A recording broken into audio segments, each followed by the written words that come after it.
자, 오늘 본문을 통해서 하나님은 문제 가정을 통해서도 일하신다는 제목으로 말씀의 은혜를 같이 나누겠습니다.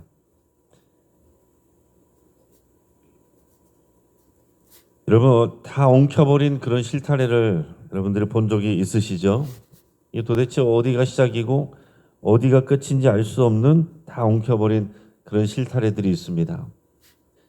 이제는 우리 어릴 때 연을 날 때도 그런 경험들이 있죠. 어느 순간 잘못하다 보면은 이게 다 엉켜가지고서 이거를 푸느니 차라리 가위로 잘라버리는 게 빠르겠다 하는 그럴 때가 있어요. 근데 우리 인생도 이렇게 엉켜버린 실타래와 같을 때가 있습니다. 또 질투로, 또 미움으로, 또 비교로, 열등감으로 다 뒤섞이고 얽혀서 이제 풀릴 것 같지 않은 그런 문제 상황, 그렇게 엉망진창인 상태가 되는 때가 있다는 얘기죠. 근데 오늘 본문에 나오는 이 야곱의 가정이 그렇습니다. 하나님께서 야곱을 선택하셨다고 그러는데 야곱의 수준도 그렇게 대단한 것이 아니고 야곱에게 주신 또 하나님께서 또 야곱에게 주신 그의 아내들, 그러나 그 가정들을 보면은 이게 또 문제투성이에요.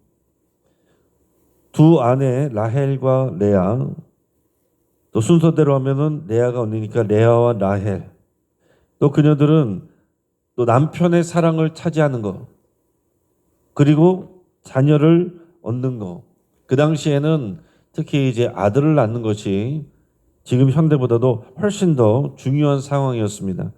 그렇기 때문에 이 당시 아내들에게 있어서는 아들을 낳는 게 힘이고 아들을 낳는 게 권세고 힘이, 서로 이제 경쟁을 하면서 질투하면서 서로 아들을 낳으려고 이렇게 노력을 하면서 이렇게 철저하게 또 출산 전쟁을 벌입니다. 자기들만으로 안 되니까 각자에게 있는 여종들을 또 남편에게 또 들여보내서 아들을 또 낳게 합니다. 또 미신적인 약초인 그 당시에 합한채라는 그런 식물을 또 동원해서 서로를 이기려고도 합니다. 인간적으로 보면은 참으로 부끄럽고 소란스러운 문제 많은 가정이다라는 얘기죠. 하지만 오늘의 본문 줄거리는 이런 소란한 이야기로 끝나는 것이 아닙니다. 그 엉망진창인 것 같은 인간의 욕망 뒤에서 하나님이 일하고 계시다는 거예요. 하나님은 묵묵하게 하나님의 역사를 이루어 가십니다. 우리는 이미 이제 알고 있기 때문에 이 본문을 알고서 볼 수 있습니다. 이렇게 서로 여인들 간에 경쟁하고 또 자신들 간의 질투심과 경쟁심과 비교의식과 이런 성숙하지 못한 모습들, 그냥 너무나도 인간적인 모습들, 그런 모습으로 서로 경쟁하면서 아이들을 낳는데 그 아이들이 나중에 뭐가 됩니까? 이스라엘의 12지파가 되는 거잖아요. 그러니까 이 안에 문제 가정들을 보면 그냥 문제 많은 사람들만 보이는데 더 크게 보면 그 문제 가정을 통해서 하나님께서 이스라엘 나라를 만들어가고 계시구나. 하나님께서는 그 아브라함에게 하신 약속을 이삭에게 이어가게 하시고 이삭에게 하신 약속을 야곱에게 이어가게 하셔서 지금 그 야곱의 가정 가운데 지금 서로 싸우고 다투고 경쟁하고 그런 상황 가운데 있지만 그러나 그 과정을 통해서도 이런 문제 많은 과정을 통해서도 하나님의 약속을 이루어 가시고 또 이스라엘 민족을 세워가고 계신다라는 얘기입니다. 오늘 이것을 또 우리의 삶 가운데 또 적용하시면서 문제 많은 우리의 삶을 통해서도 우리 가정을 통해서도 또 우리의 교회 공동체를 통해서도 하나님의 역사를 이루어 가시는 하나님을 만나고 또 기대할 수 있기를 주의 이름으로 축복합니다. 먼저 이런 출산의 경쟁 가운데서 합한채라는 이 식물이 등장을 하게 됩니다. 오늘 본문 먼저 1절 말씀 같이 읽습니다. 라헬이 자기가 야곱에게서 아들을 낳지 못함을 보고 그의 언니를 시기하여 야곱에게 이르되 내게 자식을 낳게 하라. 그렇지 아니하면 내가 죽겠노라. 14절에서 16절까지 있습니다. 밀 거둘 때 르우벤이 나가서 들에서 합한 채를 얻어 그의 어머니 레아에게 드렸더니 라헬이 레아에게 이르되 언니의 아들의 합한 채를 청구하노라. 레아가 그에게 이르되 내가 내 남편을 빼앗은 것이 작은 일이냐? 그런데 내가 내 아들의 합한 채도 빼앗고자 하느냐? 라헬이 이르되 그러면 언니의 아들의 합한 채 대신에 오늘 밖에 내 남편이 언니와 동침하리라 하니라. 저물 때에 야곱이 들에서 돌아오매 레아가 나와서 그를 영접하여 이르되 내게로 들어오라. 내가 내 아들의 합한 채로 당신을 살노라. 그 밤에 야곱이 그와 동침하였더라. 아멘. 자, 앞에서 보면은 언니 레아가 사랑을 받지 못했는데 애는 언니 레아가 다 낳습니다. 하나님께서 그의 태를 여시고 불쌍히 여기셨다라고 그랬어요. 자, 그런데 보니까 이제 라헬이 너무나도 속상한 거죠. 동생 라헬이 질투가 나는 것입니다. 그러면서 시기하여서 언니를 시기하여서 남편에게 이렇게 말합니다. 내게 자식을 낳게 하라. 안 그러면은 내가 죽겠다. 그러니까 야곱이 뒤에 보면 막 화를 냅니다. 내가 그걸 어떻게 알아서 하는 거냐? 그 내가 할 수 있는 일이냐? 막 화를 냅니다. 자, 지금 동생 라헬은 남편한테 화를 내고 언니를 시기하고 그런 상황 가운데 있어요. 근데 어느 날 그 언니 레아의 큰아들 르우벤이 밖에 나갔다가 합한채라는 식물을 우연히 얻게 됩니다. 그러니까 쉽게 말하면은 산삼 같은 거를 이제 발견을 한 거죠. 근데 이것이 여성들에게 몸에 좋다. 이걸 먹으면은 자녀를 잘 낳는다. 이렇게 이제 알려져 있는 먼저 과학적인 검증이 돼 있지는 않는 그런 식물입니다. 근데 이것을 그 레아의 아들 르우벤이 가져온 것을 라헬이 알고서는 언니에게 얘기합니다. 그거 나 주게 하라. 그거 나 주라. 그러니까 언니가 내가 이거를 왜 주냐? 내 남편도 다 그 사랑도 다 뺏어가더니 이제는 내 아들이 가져온 이 합한 채도 뺏으려고 그러느냐? 그러니까 라헬이 뭐라 그래요? 오늘 밤 언니가 데려가. 내 남편 언니가 데려가. 그 하루 언니랑 잘 수 있게 해줄게. 그러니까 평상시에는 매일 야곱이 나갔다 돌아오면은 라헬과 같이 자는 거죠. 라헬과 지내는 겁니다. 그러니까 레아는 늘 외로운데 자녀는 레아가 낳고 라헬은 남편의 사랑을 받는데 자녀가 없어요. 근데 라헬이 이제 선심 쓰듯이 이제 계약처럼 거래를 했습니다. 나에게 합한 채를 주면 오늘 남편을 언니가 데려가도 돼. 자, 인간적인 그런 방법을 쓴 것입니다. 근데 재밌는 건 뭐예요? 합한 채를 먹은 라헬은 아기가 안 생기고 그렇게 해서 야곱을 데려가서 같이 하룻밤을 잔 레아는 또 자녀를 낳는다는 거죠. 그러니까 여러분 이것이 사람의 힘과 노력으로 되는 일이 아니다라는 얘기입니다. 이 당시 라헬은 하나님이 보이지 않아요. 그냥 그 시기심, 질투심, 이기고 싶은 그런 마음, 그것 때문에 하나님의 주권보다는 하나님이 결정하시는 것이지 하나님의 뜻을 받아들이기보다는 당장 내 욕심을 채워줄 인간적인 수단, 세상적인 방법, 이걸 의지했다는 얘기입니다. 마치 배가 고픈 아이가 밥을 주실 부모님을 기다리지 않고 당장 눈앞에 보이는 모조 과일 이런 거를 입에 넣으려는 것과 같다는 얘기입니다. 모양은 그럴싸하지만 모조 과일 이런 거는 사람에게 영향을 줄 수 없잖아요. 마찬가지입니다. 이 땅에서 라헬이 합한 채를 의지하는 거, 하나님을 의지하는 게 아니라 합한 채를 의지하는 거, 그런 모습이다라는 거죠. 근데 여러분 이것이 우리의 이야기 아닙니까? 오늘날 우리에게도 각자의 합한 채가 있어요. 내가 이것만 있으면 내가 잘 될 것 같은데, 내가 이것만 있으면 해결될 것 같은데, 하나님의 주권을 인정하고 하나님의 뜻을 묻고 기다리는 것이 아니라 하나님께 매달려서 하나님 내게 합한 채 주세요. 합한 채 주세요. 이러고 있는 모습이 우리들의 모습일 수 있다는 얘기입니다. 이 자격증만 따면, 이 아파트만 살 수 있으면, 우리 자녀가 이 대학만 갈 수 있으면 내 수치가 씻길 텐데, 내 언니를 이기고 내 친구들을 이기고 그 질투심에서 하나님 내게 합한 채 주세요. 이러고 있는 모습이 우리의 모습일 수 있다는 얘기입니다. 하나님이 나의 복의 근원이라고 고백하는 것이 아니라 이 합한체가 내 인생을 행복해 줄 것이라고 믿고 있다는 얘기죠. 그러면서 내가 그리스도이니까 다른 것은 합한체를 달라고 하나님께 기도한다는 거예요.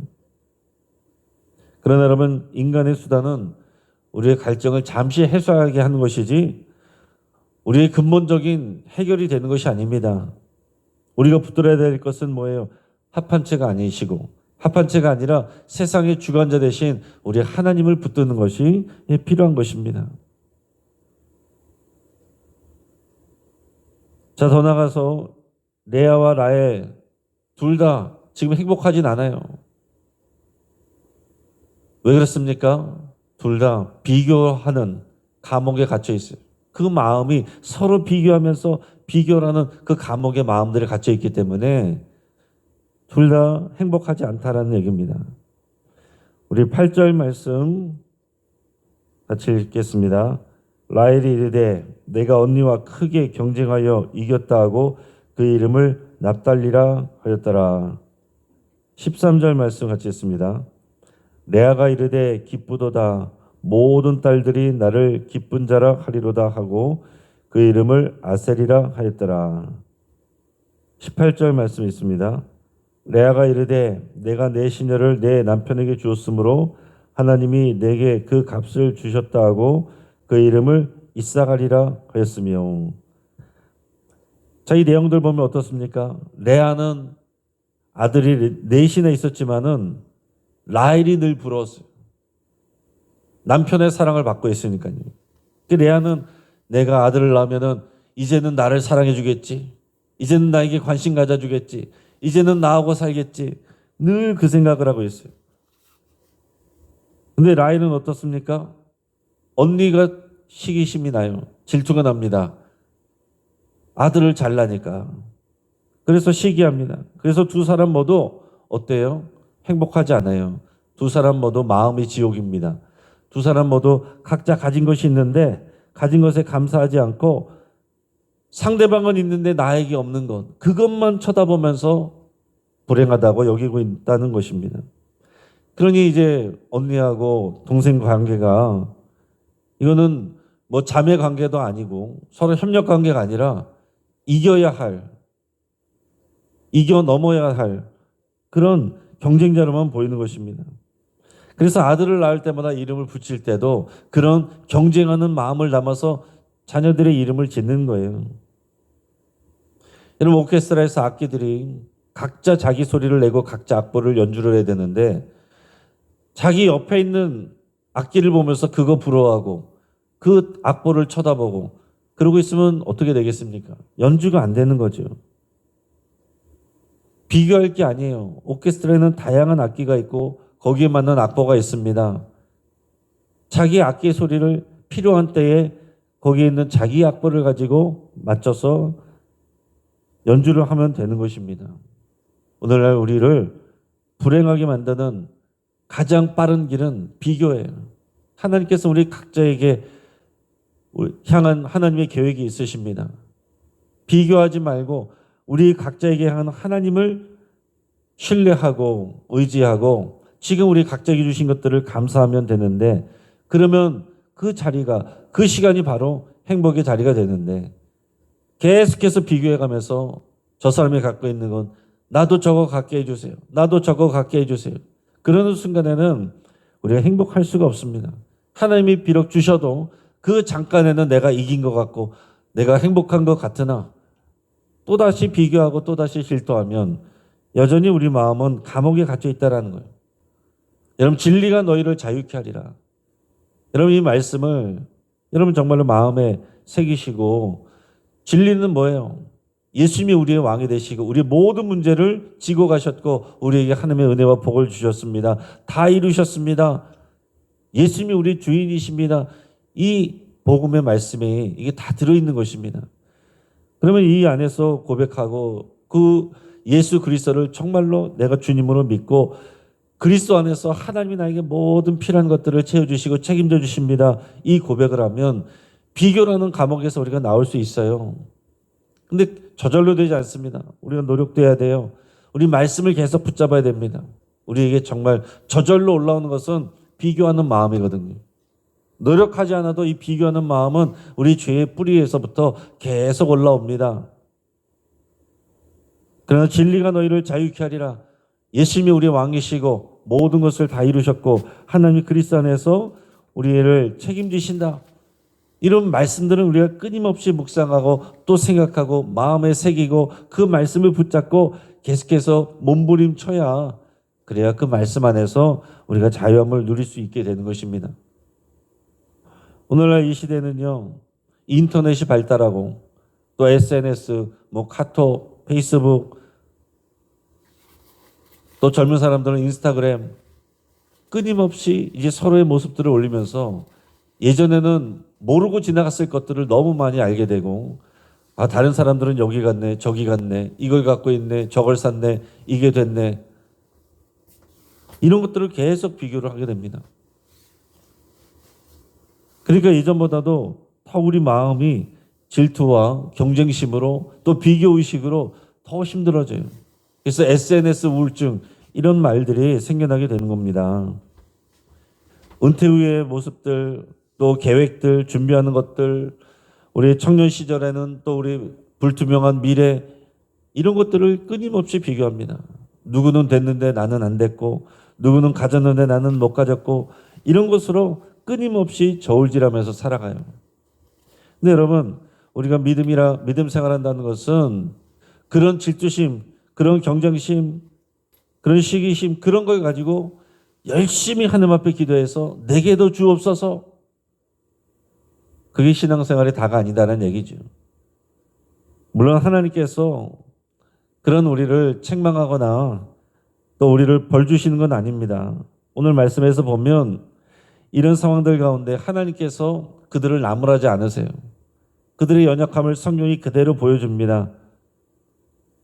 그러나 그 연약함 속에서도 하나님은 각자 그들을 말씀 가운데 하나님의 은혜 가운데 인도하고 계시고 그들의 연약함과 질투와 시기심으로 인해서 또 이 서로 자녀들을 낳은 이 일들을 통해 하나님은 하나님의 언약을 이루어가고 계신다 하는 사실이죠. 그러니까 오늘 우리가 해야 될 일이 있고 하나님이 하시는 일이 있습니다. 우리들이 해야 될 일은 시기와 경쟁과 질투 이런 감옥에서 벗어나는 것입니다. 그것은 우리의 모든 삶의 책임자 되시는 우리 주님을 신뢰한다고 고백하고 모든 결과를 주님께 맡기는 것이고 지금 이 상황에서 하나님이 나에게 가장 최고의 선을 허락하고 계신다는 것을 믿고 고백하고 감사하는 거예요.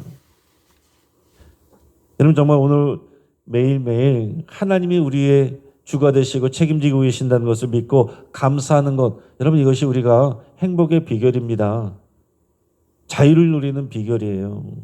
합한 채를 얻는 게 중요한 게 아니라 하나님을 의지하고 하나님 앞에 감사를 고백할 수 있는 것 그것이 우리의 행복의 비결이다라는 것을 여러분 꼭 기억하시고 오늘 그렇게 살아갈 수 있게 축복합니다.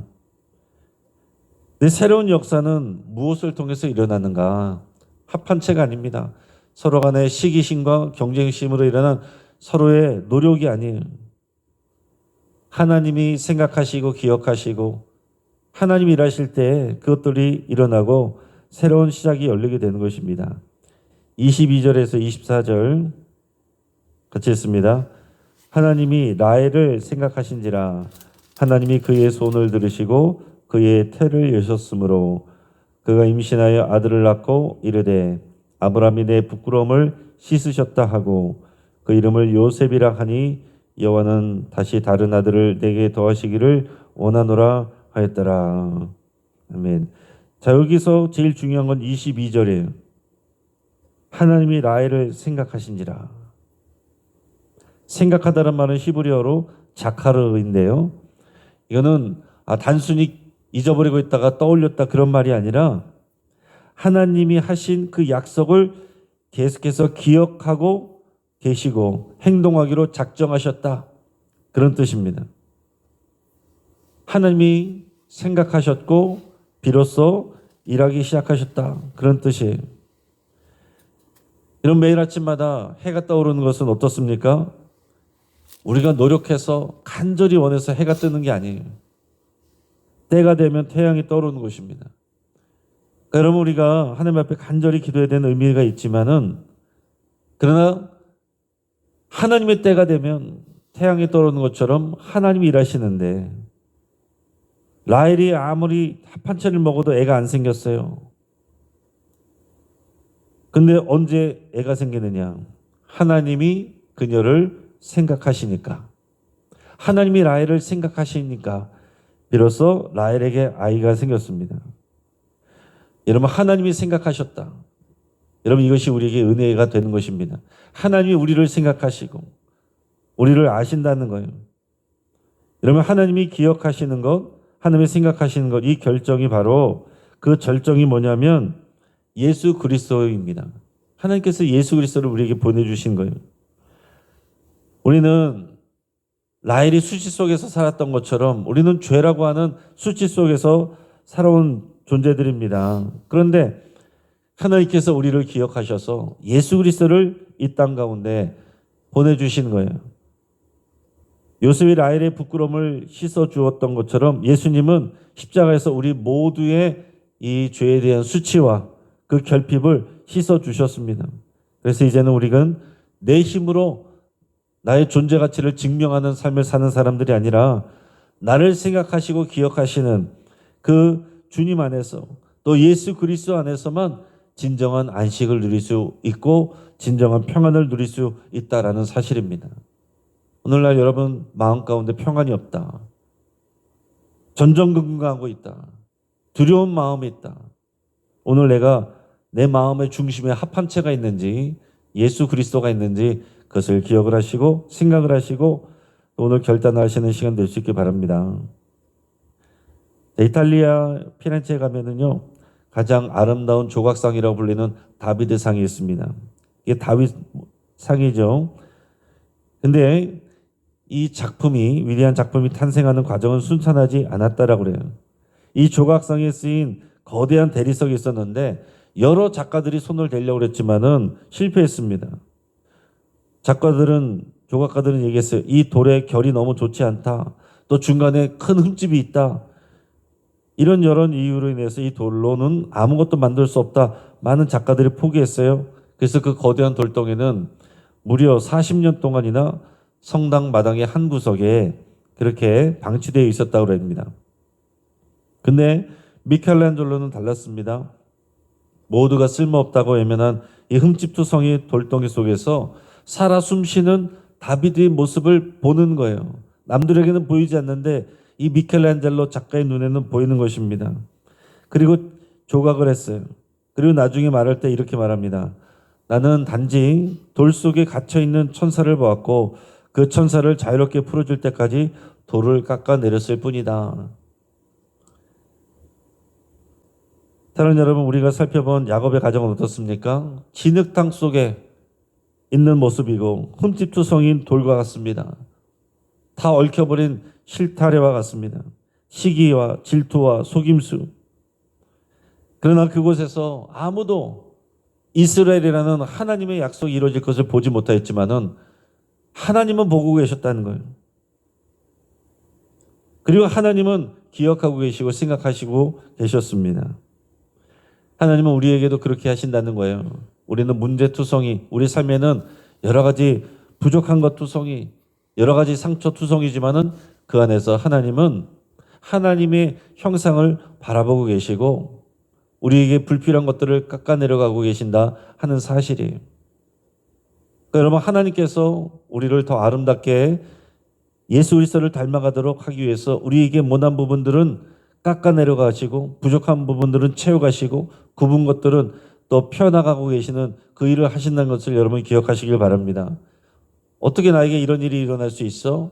하나님께서 우리 가장 좋은 길을 아시고 그렇게 인도해 가시고 조각해 가시고 생각하고 계신다는 것을 여러분 기억하셔서 오늘 우리의 삶 가운데, 우리의 인생 가운데 일하고 계신 하나님을 바라보시고 또 우리의 문제 가정을 통해서도, 우리의 문제 있는 삶을 통해서도 일하고 계시는 우리 하나님을 또 기대하시고 그 하나님을 누리는 저 여러분 되기를 주의 이름으로 축복합니다. 같이 한번 기도하겠습니다. 오늘 말씀을 붙잡고 함께 기도할 때에 이 합한초와 같은 인간적인 수단을 의지하며 살았던 우리의 어리석음, 우리의 교만을 하나님 앞에 내려놓고 회개할 수 있기 바랍니다. 하나님을 의지하지 않고 하나님을 찾는 것이 아니라 이것만 있으면 하고 살았던 우리의 마음들, 그것들을 주님 앞에 내려놓을 수 있기 바랍니다. 또 비교의 감옥에서 벗어나서 내게 주신 은혜를 찬양하며 살기로, 감사하며 살기로 여러분 결단하며 하나님 앞에 감사를 선포하시고, 오늘 나를 기억하시는 하나님의 그 신실하심을 믿고 살아갈 수 있기를, 사람들은 나를 다 알아주지 못할지라도 하나님이 나를 아시고 나를 기억하고 계시고 생각하신다는 것을 여러분 생각하며 기억하며 하나님 앞에 또 감사 기도할 수 있기를 바랍니다. 환우들을 위해서 기도하시고 오늘 있을 저녁에 금요기도를 위해서 함께 기도하겠습니다. 내일 있을 우리 강서 어린이 동화축제를 위해서 함께 기도해 주시고 또 좋은 날씨도 허락해 주시기를 위해서 함께 기도하겠습니다. 주여, 한 번 부르짖고 합심해서 함께 기도합니다. 주여.